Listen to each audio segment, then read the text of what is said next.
ever look around at other wedding suppliers and think that they've got it all figured out and you're just winging it? I do that all the time. Welcome to Imposter Syndrome, and spoiler alert, even the most successful people in this industry are feeling it. And it's not just in this industry, it's everywhere. Yeah, this episode is really your guide to recognizing imposter syndrome and actually moving past it so you can show up in your best self, get booked, and stop second guessing your every move. Let me tell you a secret. I am not a confident speaker. We have lots of speaking opportunities, and every time I nearly don't put myself out there because a little voice in my head says, who are you to get on that stage? Yeah, it's madness. And the worst part is it's so common. We've coached people with full calendars, award-winning florists, incredible photographers, incredible creatives, doing things that I could never do, but all doubting themselves. So if you're feeling this, you're not alone, but you can shift it, and we are going to show you how in this video. Okay, let's talk about imposter syndrome and why this hits our industry so hard. So firstly, you're often self-taught. You work alone without peers around you for most of the time. Your work is deeply personal, and social media just makes everybody else look and feel perfect, right? And that's the perfect recipe for thinking, I'm not as good as them, or they'll realize I'm a fraud, or gosh, they do such a better job than me. But feelings aren't facts, and you are not an imposter. You're just a human being. Here are the three most common voices that we see. So firstly, the comparison voice. They're further ahead than me, things like that, and that can eat away at you. Secondly, the credibility voice. I'm not qualified enough. Thirdly, the visibility voice. If I show up, people will judge me. And here's how you answer them. And it's about you just training your brain to really challenge these thoughts. Firstly, you're not behind. You're on your own path. Secondly, you don't need a certificate or a degree to prove that you are brilliant. And thirdly, being visible doesn't mean being perfect. It means being helpful. Confidence isn't something you just come across and buy from a shop one day. It's something that you build, and you build it through enough evidence.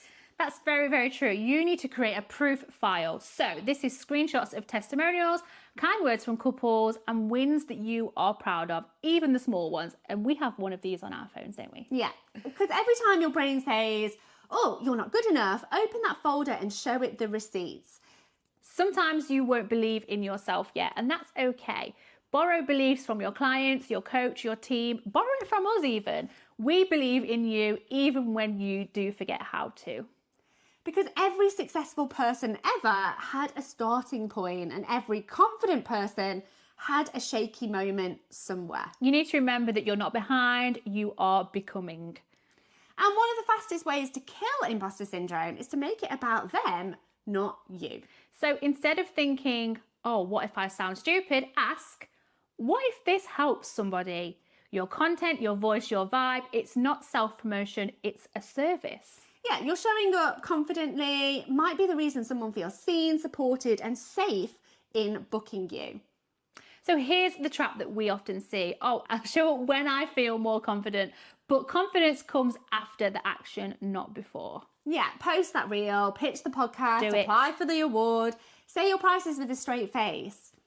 Every brave thing starts with a bit of fear and a deep breath. You can do this. It's very normal as well. What we want to tell you is that imposter syndrome is very normal. It's your brain's way of saying, hey, keep safe, but keeping safe keeps us small sometimes.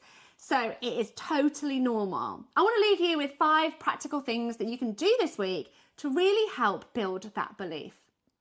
So firstly, you can voice note yourself. You don't have to share it with anybody, but after a win, capture how you felt. You could even write it in a journal, and that brings me to my next point, a brag book. Yes, really. List what you're proud of every single Friday. Share a win. Thirdly, change your Instagram bio to reflect where you're going, not just where you've been. It'll really help you step into that empowerment. Use yet as your power word. I'm not confident on camera yet. And fifth, join a room that makes you braver. Mentors, events, podcasts, WedCon, whatever is going to stretch you inside of your business. These aren't fluffy tips, they're habits that build evidence and momentum. Yeah, feeling like an imposter doesn't mean that you're a fraud. It means that you're growing and stepping outside your comfort zone. So give yourself some grace. Realize that it's a normal part of developing and give yourself the tools to move forward in your business. And most importantly, give yourself a break. Yeah, you are doing a good job.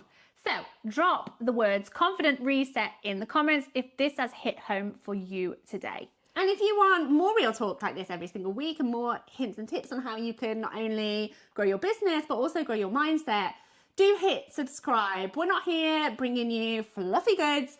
We're here to help you build a business that feels good, earn well, and grows with you as a person. You have got this, you belong here, and we will see you next time.